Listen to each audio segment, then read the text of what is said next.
রায়হান ভাইকে অসংখ্য ধন্যবাদ এরকম একটা চমৎকার প্রোডাক্ট নিয়ে আসার জন্য। এরকম পোর্টেবল একটা ডিসপ্লে আসলেই এটা সত্যি অনেক বেশি হেল্পফুল যারা আমরা ট্রাভেলিংয়ে থাকি। এই যে এখন কফি শপে বসে আছি বা বাড়িতে যাচ্ছি, বাড়িতে গেলে তো বড় বড় ডেস্কটপ আর গাড়িতে করে নিয়ে যাওয়া যায় না অত বড়। তো আরজোপা এটা হচ্ছে আমি ভাইয়ের প্রোফাইলে দেখলাম, প্রোফাইলে দেখার সাথে আমার কাছে মনে হলো যে এইটা আসলেই মনে হচ্ছে আমার জন্যই নিয়ে আসছে প্রোডাক্টটা। তো যাই হোক, অর্ডার করে ফেললাম। আর সব থেকে যেটা এক্সাইটিং বিষয় সেটা হচ্ছে ভাই নিজেই আমাকে এটা ডেলিভারি দিতে আসছে, রায়হান ভাই, এই জন্য আমি সব থেকে বেশি খুশি। তো দেখা যাক আমাদের এটার ভেতর কি আছে। প্রথমেই বলবো যে এইটা খুবই লাইট ওয়েট একটা ডিসপ্লে, 14 ইঞ্চি। তো ডিসপ্লে পাচ্ছি পাচ্ছি এখানে একটা এইচডিএমআই কেবল, তারপরে এটা হচ্ছে USB to type C cable, আর একটা পাচ্ছি type C to type C কেবল।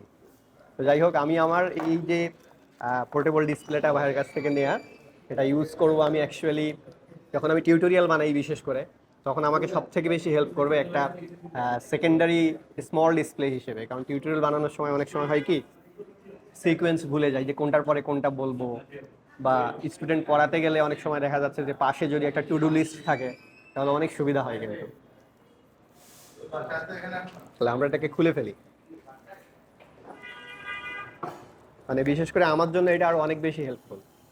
দেখা যাচ্ছে ছাত্র পড়াচ্ছি, পাশে যদি একটা সেকেন্ডারি ডিসপ্লে থাকে, সেক্ষেত্রে জুমে যেহেতু আমি লাইভ ক্লাস বেশি নেই, তো লাইভ ক্লাসের যে অ্যাক্টিভিটিগুলো আছে, চ্যাট বক্সের অ্যাক্টিভিটিগুলো আছে, কে কী প্রশ্ন করতেছে না করতেছে, তারপরে হচ্ছে কে হ্যান্ড রেজ করলো না করলো, এক পাশে যদি আমি থাকি, এক পাশে যদি আমার স্ক্রিনটা থাকে, প্লাস হচ্ছে আমার টু ডু লিস্টটাও যদি সাইডে দেখা যায়, তাহলে এইটা লাইভ ক্লাস নিতে আমাকে অনেক বেশি হেল্প করবে আশা করতেছি। সেই সাথে টিউটোরিয়াল বানাতেও হেল্প করবে। আর আরেকটা বিষয়, আমি হচ্ছে মাঝে মধ্যেই করি কি, যেখানে সেখানে বসে টিউটোরিয়াল বানাই। যেখানে সেখানে মানে হচ্ছে ম্যাক মিনি যদি থাকে আমার কাছে, দেখা যাচ্ছে যে কোনো একটা আত্মীয়দের বাসায় গেলেও বসে টিউটোরিয়াল বানায় ফেললাম।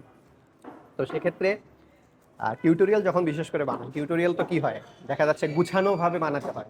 5 মিনিট 7 মিনিটের মধ্যে অনেক গুছানোভাবে অনেক টপিক কাভার করে ফেলতে হয়। সেক্ষেত্রে দেখা যাচ্ছে যে একটা সেকেন্ডারি ডিসপ্লে থাকলে ওটা টিউটোরিয়াল বানাতে অনেক বেশি হেল্পফুল হবে। তো যাই হোক, এইটা আমরা দেখে ফেলি। আর ম্যাকবুক ব্যবহার করতেছি, ম্যাকে দেখা যাচ্ছে 13 ইঞ্চি ডিসপ্লে। 13 ইঞ্চি ডিসপ্লেতে কিন্তু কোড লিখে খুব একটা শান্তি পাওয়া যায় না, তখন এক্সটার্নাল একটা ডিসপ্লের সঙ্গে কোনো না কোনোভাবে দেখা যাচ্ছে কানেক্ট করার দরকার হয়ই। তো সেক্ষেত্রে এইটা অনেক বেশি হেল্পফুল। আর কেবলটা যে পরিমাণ শক্ত, মানে এই কেবল দিয়ে তো মানে চোর বেঁধে রাখা যাবে, এত শক্ত কেবল। Well, let's good. অবসর গ্যাজেট সম্পর্কে যেটা বলবো সেটা হচ্ছে যে আমি জাস্ট আজকে সকালেই ভাইকে নক দিছি। তখন মনে হয় সকাল 10টা কি 10:30 বাজে।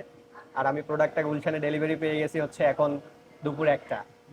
মানে জাস্ট অর্ডার করা 3-4 ঘন্টার মধ্যেই আমি ইনসাইড ঢাকা সিটি এটা অর্ডারটা ডেলিভারি পেয়ে গেছি। এটা খুবই নাইস একটা service, number one. Number two হচ্ছে এই ধরনের যে ইউনিক টাইপের গ্যাজেটগুলা, এগুলো কিন্তু সচরাচর আইডিবিতে যদি খুঁজি বা রায়ান্সেও আমি খুঁজছি, আমি এরকম ডিসপ্লে স্টার থেকেও খুঁজছি, বাট এরকম একটা ইউনিক আমাদের জন্য যে হ্যান্ডসাম গ্যাজেটগুলা, এই গ্যাজেটগুলোর জন্য আমি অবসর গ্যাজেটস.com-কে অবশ্যই ধন্যবাদ দেবো।